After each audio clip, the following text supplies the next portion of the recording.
So anyway, thanks guys for coming today. We haven't had as many people as we hoped, but you know, I hope you're enjoying it. I hope you're enjoying the films. My name's Stuart Tonks. I present a podcast which I originally started with Matt 18 months ago or so, called It's Alive, which is hosted on Futurilla Radio, which brings me on to introduce Rob, who's the head of Futurilla Radio, and I think it's safe to say film buff, and likes Asian cinema, and you know, and I think most of you know Matt. So obviously YouTube entrepreneur, and also PR for Plane Archive Video, who do some lovely releases that I'm sure he's shown you already. But if you want to have a look, and there's some lovely things coming out from Plane. And we've got Alexi Kay, who's been badgering me for probably about 6 months now to jump in on one of our podcasts. He's a contemporary artist who's based at the Custard Factory, and film buff, blogger, geek. I wouldn't say geek. See, I don't mind geek. I'll happily take geek. I'll have to think about that one. Okay, all right. And we basically thought, you know, we're just going to have a little bit of time. Just wanted to, you know, get some ideas really from Matt, because this has been a very extravagant way of a year ago, Matt saying to me after we discovered talking about other types of films and all types of films on the It's Alive podcast, wanted very, very much me to watch Korean films, because it came out that I'd not seen many, apart from Old Boy and Old Boy. So it started off as the idea that we would sit down and we would watch some films together. And now we've got a theatre. And we've used the YouTube account, and thanks to you guys who come from Matt's YouTube account, and the Mockingbird Theatre have let us use the room today, so we could realise us watching a couple of films together. So I just want to start off by asking Matt, really. We know, I know, you know, that you were very much into Korean films when I met you. Through your YouTube videos. But we mainly talked about sort of American films and sci-fi and horror and whatever. And it came out that I'd seen a lot of films that you hadn't seen, and I'd not seen a lot of films that you'd seen, which were mainly the Korean ones. What got you into the genre, if we can call it a genre? Well, at the time, basically me and my mate Ash, who's out there. Hi Ash. At the time, we were basically exploring French horror films, Spanish, everything like that, all European horror films. And one day, I think Ash brought round a copy of Memories of Murder on DVD. He said, "We'll try this," because we hadn't really experienced any Asian cinema before. So we thought, we'll try this. We put it on, and from start to finish, we absolutely loved it. And then from then on, we went on to IMDb, and things like that. We basically researched the directors, what work they've done. We looked at all of Bong Joon-ho's films, so we basically watched his filmography. And then we moved on to people like Park Chan-wook, which is quite weird because Old Boy is the film that people tend to start with Korean films. It's the most renowned film. But yeah, it just sort of went from there. How about you, Rob? Me, I was trying to think that which film got me into it. I mean, as like Stuart said, I've been involved in kind of on the peripheries of film lecturing and various things for 10 years, and a film fan for much longer, as Stuart knows. And I'm trying to think what was the first Asian film, because it would have been an Asian horror film, and I think again for me horror is probably the genre I think is the most important film genre. And that's coming from someone who likes a lot of different kinds of films. I think horror is something that because of the way it opens up so many deep-rooted fears that actually cut across cultures. So I think horror is a good way in to other cultures' film canon. So I think it's a useful way of getting in, and I can't remember. I really can't remember the first. But the first I get a Korean film that really made an impression on me was same director Kim, the film we're going to see this afternoon. A Tale of Two Sisters, and I think I saw it on television on one of the kind of late night series, and I think again it just pulled me through because the thing that it has stuff that's specific to Korean folk tales and ghost stories, but so much of it just really, I think, gets its claws into you, whatever culture you're from, and so that pulled me through into it, and then through into, I guess, the Vengeance trilogy films, of which I'm a big admirer. Yeah. So we've got Old Boy, Sympathy for Mr. Vengeance, and Lady Vengeance. First, Old Boy, and then Lady Vengeance. Right. And Alexi, yeah, you're a little bit like you're sitting here for a reason next to me, because we're sort of against these guys out here. Well, not against them. We're joining them now. You sort of came along today, and we watched earlier The Yellow Sea, which I thought was fabulous. I think you guys have seen it for the first time today. You thought it was great as well. Fantastic film. What did you think? Well, basically, I'm a complete newbie to Korean cinema. I mean, I love foreign films, I love subtitled films, I love art house movies, but for some reason, I kind of drifted away from, Got a mobile phone going somewhere. It's mine. It's all right.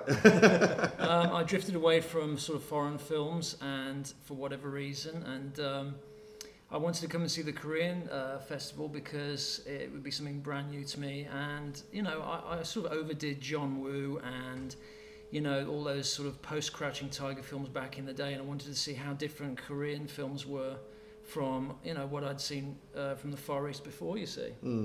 And I was pleasantly surprised, actually. I thought, I was amazed at actually how European it looked. Yeah, I thought some of the sequences, especially at the start of the film, set in China, were very bleak. Yeah. Very dark. Not what I was expecting from a Korean film at all. Obviously, when he changed to Seoul, it was very different. But I can't get over the chase sequence. Don't spoil it because there is a couple of people. Certainly, Rob couldn't make it for the first showing today. The chase sequence after the murder, I'm going to say the murder, was one of the most incredible chase sequences I think I've ever seen in a film. Yeah. It's funny because the film, I think, started out as like a sort of melancholic, sort of cultural tale of a guy who's lost his wife and all that. Then suddenly, about 20 minutes in or 25 minutes in, it shifts up a gear and goes into sort of tell no one territory. I don't know whether you've seen that, but suddenly the stakes are suddenly elevated massively, and it's on, And I was surprised because I was expecting a sort of quiet, contemplative film about the loss of a guy's wife, and then it went. Yeah. Certainly did. It certainly did sort of go off the scale in places. You'll find a lot of Korean cinema just knocks you for six every time. But it kind of kept it realistic, though, didn't it? Yeah. It didn't go stupid. You didn't see any wire work. I'm not sure how much I'd last with knife wounds and. Well, exactly. Yeah. I mean, there were certain characters that seemed to still get up, even though they're gushing blood, and sort of stagger down the street, and they make it through the next. It's certainly a lot more realistic than something like The Raid, and I was pleasantly surprised to see a very much lack of martial arts. And once again, you guys who know Korean cinema very well will probably roll your eyes at me for mentioning that, but I do get a bit annoyed sometimes when I watch Asian cinema films, and especially The Raid, which I know a lot of people adore. Which I thought was good, but I didn't realise how much of a martial arts film it was, and it was almost like watching somebody play a computer game. It was going into one room and fighting, going into another room, fighting for a little bit longer, going into another room, fighting. This was very sort of real, sort of brutal. Yeah, and actually very shadowy. So what was nice was a lot of the violence actually was not visible. No. So you didn't need to see it, and I think that shows a very confident director actually. Yeah. Some guy who doesn't need to show all the blood and guts. You just see a bunch of like bodies on the floor and pools of blood, but that's about it. So Matt, what actually got you to choose? I mean, we've seen Yellow Sea this morning, and we're going to watch I Saw the Devil, which I've heard a lot about. I think it sort of polarises people from what I've heard. I'm looking forward to it as Rob is a massive horror fan, and I believe you'd describe it as a full-on horror movie. It's got elements of horror, but I'll personally describe it as a thriller. Okay, all right, okay, that's fine. Well, I shall find out in probably about half an hour. What made you choose those two films today? Basically, I think for people that haven't seen Korean cinema before, I think they need sort of a spark. And I think the violence that are in both of these films that I'm showing today, that we're showing today, I think that might pique people's interests and maybe go into it a bit further. Obviously it could turn some people off. People might think that Korean cinema is just about violence, which is obviously, of course, there's many different genres. And I've seen tons and tons of tear-filled films, but yeah, that's basically the reason I chose them, because I think violence tends to pique people's interest a bit more, and they might want to explore it a bit more. Yeah, because at the beginning, Stu, you kind of you use the word genre in terms of Korean film, but obviously it's not the word that you can really use because these films come from all kinds of genres. But I think one of the things that does happen is they come together in lots of the films. Some of the films are hard to pin. Korean cinema is hard to pin down exactly what genre it belongs to, and I think I Saw the Devil is one of those films that tries, maybe not as successful, in my opinion, not that successfully, to span kind of serious cinema and exploitation cinema, and the thriller. It does really well. It certainly does. And the thriller genre it covers very, very well. Do you think that that those films are more popular in Western society because, and we haven't discovered maybe? I mean, most people I think who know films will know Old Boy, and The Host and things like that. If you're sort of into your movies and you're sort of into genre films, do you think it's because it's a sort of I hate to use the term fanboy thing that we do seek out. If we like horror movies, we seek out films, horror films from all over. I guess poetry is less well known amongst that kind of scene than other films, you know, and the more contemplative kind of Korean cinema, I guess, gets a different audience. But I think there are genuinely people who are just interested in what's coming out of this other very really creative, highly productive culture. I mean, I know lots of fans of Korean TV. Very different again, but there's a similarity. There's a kind of a melodramatic approach that I think comes across a lot of these. And that's not a necessarily a criticism. Melodrama, you know, the combination of literally music and drama together to play out these kind of heightened emotional things is a powerful thing in cinema. And I think it's something that Hollywood, when it finds it recognises that as a really powerful way of pulling in audiences. Yeah. Well, I mean, obviously we can talk about the impact that Korean films and directors have had in Hollywood.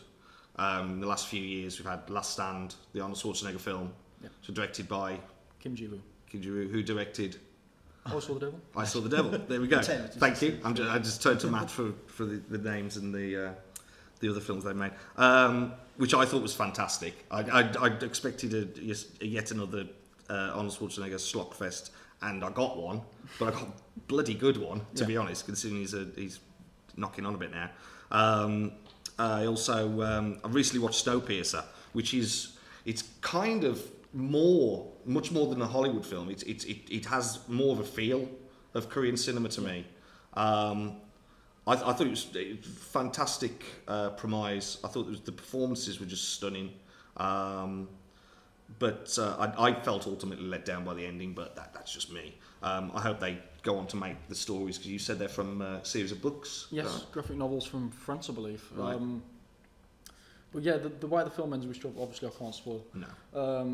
I can't even say that. It's a very, very spoilish movie. But yeah, as you say, I think it will continue. Well, it got an American release yesterday, and it's full format, very small release. But you know, it's nice to know that Hollywood's listened to people who want to watch these films and want to watch them in their entirety, because the Weinsteins were going to edit it down quite a lot, weren't they, and make it much more of an action movie. Well, how much more of an action movie I think they can make it, I don't know. But no, it was fabulous film. But we said about the violence, and you said about what other genres do they excel in Korean movie? What should I look out for? What should anybody who's listening look out for? Drama films, I think especially. I'd like to see more drama. Because you know what, the first 20 minutes of that film, I thought, wow, if the rest of the film's like this, I'm really going to be into it. I loved it anyway. But it reminded me of, there's a Turkish filmmaker called Nuri Bilge Ceylan, and he does very quiet, fantastically lit films, just real intense dramas. And I was thinking maybe it was going to go that way, but it didn't. It went into the sort of action mode, which was still good. But it's that genre mashup that I think that comes across in quite a number of popular Korean, Western popular Korean films, that ability to move between these things and not to worry about it much. I love The Host. I mean, we've mentioned a few times. I just love the kind of the melodramatic, again, soap opera kind of format for it, and then with the monster movie really well welded to that. Maybe we should show The Host as another event. I think that'd be quite a nice Host and Godzilla, possibly. Nice Which Godzilla? Mashup. Well, I'd like to see the new one. Still I haven't. love it. I know you're a big fan, aren't you? Yeah, and I don't even like monster movies, but really. Well, apparently there's not in it. Not many monsters in it. So yeah, but no, but it's Jaws. Jaws was only in it for 5 minutes. Yeah, It was one of the best films ever. So I like the build-up. I don't want to see a monster for 3 hours. You don't want to watch Pacific Rim again. Who does? Oh my god. So we're getting a sequel. Oh, you're kidding? Yeah. Well, never mind. Sorry for any Pacific Rim fans in the audience. We get a sequel to that, but we don't get a Judge Dredd sequel. Okay. Let it go. Let it go. No, I think we will. I do hope It so. made a profit 4 weeks ago. We're a Korean film festival. Let's carry on with Korean films. Are there any specific films that you can think of in the drama? In drama, I would say, as you mentioned earlier, Poetry by Lee Chang-dong, also Oasis by Lee Chang-dong. Memories of Murder, you've got Mother, which also categorised into two again. It's got thriller and drama aspect. That is a fantastic film by Bong Joon-ho, I think I mentioned. Memories of Murder, which again draws between the two. Tell me a bit more about the Vengeance trilogy, because I think they've been sort of they should be grabbed by a lot of movie fans. I mean, Old Boy was obviously the big hit, which kind of started this whole thing. Well, Old Boy's the one everyone's seen. I think. Except for me. So I mean. Yes, you do that, and we'll talk about it on the next podcast. Okay. And then you have to watch the Spike Lee version as well. Oh my god! Actually, that'd be fun. That's another thing we're jumping about all over the place. But the Hollywood remake. Obviously, there was the remake. Yeah. I know you spoke to me quite vehemently that you thought it was an awful idea. It did bomb at the cinema. I think a lot of that was due to alleged activities by Spike Lee against people that designed things, and it went on the internet and didn't look very good on him. So maybe, and it got released on a very small amount of cinemas. I know that out of all four of us, Rob is the only person that's seen it. The remake. The remake. Spike Lee film, I've seen. And I watched it this week, in fact. And I liked it. You liked it? Yeah, no, I liked it because I think it knows what it is. It knows what it's doing. Did it keep Korean film sensibilities? Do you think? No, I don't think so. I think the story is there, but I think because the story is without spoiling it, it's a strange, circuitous, ridiculous story in many ways. It's melodrama. It plot twists and so on that you see coming a mile off, really, but it doesn't take itself very seriously, and I think Spike Lee does a good job of that. It's not a humorous take on it, but I think it understands what it is, what genre it is in. Interestingly, of the three Vengeance trilogy films, it's my least favourite.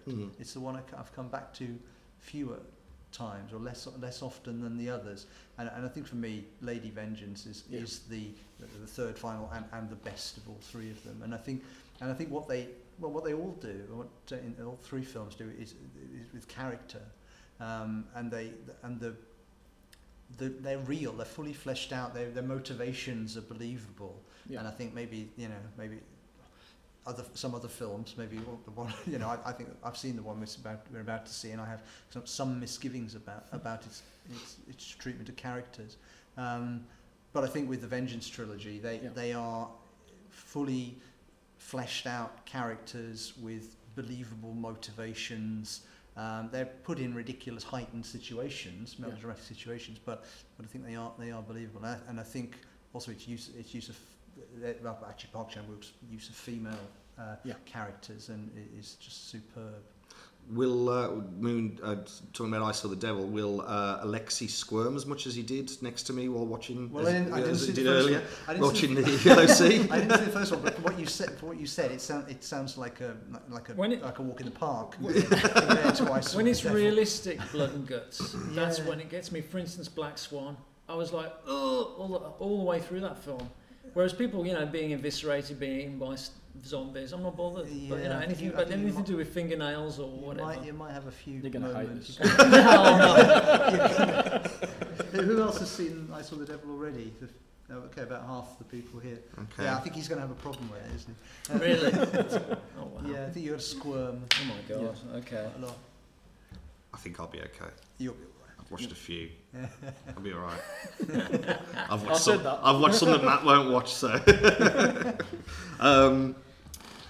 So yeah. I think the only thing I would want to touch on with Matt now is obviously you're playing Archive. You're doing a little bit of a presentation in a few minutes. We'll have a little bit of a break, just take things down so you can do your presentation. Yeah. Obviously, this is not going to be nothing to anybody who's listening to the podcast, but tell us a little bit what you're doing for Playing Archive and what they're doing. Well, basically, I got involved with Playing Archive because I'm a DVD and Blu-ray collector. I have been for years. I love Blu-rays. I love the special features that you can get with them. The editions that you can get. Because I've got such a passion for movies, I think that, I need that in a physical form. And I think because Playing Archive release such incredible editions like this, just absolutely fantastic quality. They put the time and effort into it, and the collectors themselves as well. So they bring all that across. And I think that's why I really got involved with them, to be honest. And I love working with them. What have they got up and coming, or do you want to keep that for the presentation? I'll keep that for the presentation. Okay. So sorry, That's beautiful, though. It's absolutely beautiful. Yeah. To any listeners, we've got a copy of Darren Aronofsky's The Wrestler, which is just beautiful. It really is, and fits on a DVD shelf, unlike some steel books which just stick out, or Lord of the Rings with characters, money boxes or whatever. No, that's I think it's absolutely gorgeous, and I'm a big fan of Aronofsky anyway. So I think I'll be looking at getting into a few of those from Playing Archive.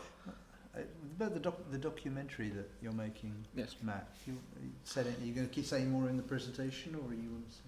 Do you want to talk a little bit about the documentary? Because we're also filming some of this today as well. Yeah. I don't know who knows, or if you watch Matt's YouTube channel, I'm sure you know.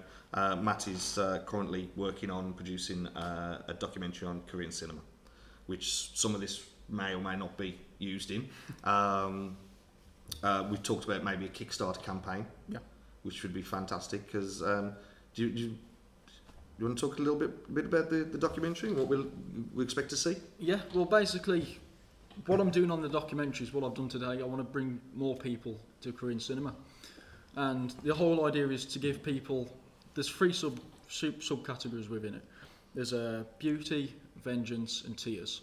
So the beauty films, obviously dramas, romantic stuff like that. Your vengeance, obviously Park Chan-wook's films, Kim Ji-woon stuff, all that type of stuff, all vengeance type films. And obviously the last one, tears, is going to be tearjerkers, things like that, which also brings some across from the first category because there's a lot. But yeah, that's the whole idea behind it. Basically, I want more people to see Korean cinema. And I believe, can we talk about the involvement with Playing Archive? Could we? Okay, we'll just tease with that then. Yeah. There's hopefully something big on the horizon there. So no, so I think if everyone's happy with that, and we'll wrap it up. We'll keep it nice and short for you. I'm sure we all want to watch I Saw the Devil. Yep. Apart from Lisa. and Alexis might. He's going to watch it. Yeah, it sounds good. No, I'll be all right. I can always duck under the seat if I have a problem. And so we'll wrap up the chat, and I hope you've enjoyed it, and you've probably thought, why didn't they talk about that? Well, get in touch with us, get in touch with Matt, and if we do another one, maybe you come sit up here as well, and you can have your say on what you think. Well, we managed to get through the whole thing without talking about Star Wars, and without you saying guys. Which is a miracle. So thanks everyone for listening, thanks for coming along today, and we'll watch I Saw the Devil after Matt's presentation. Thank you. Cheers guys. Cheers everyone.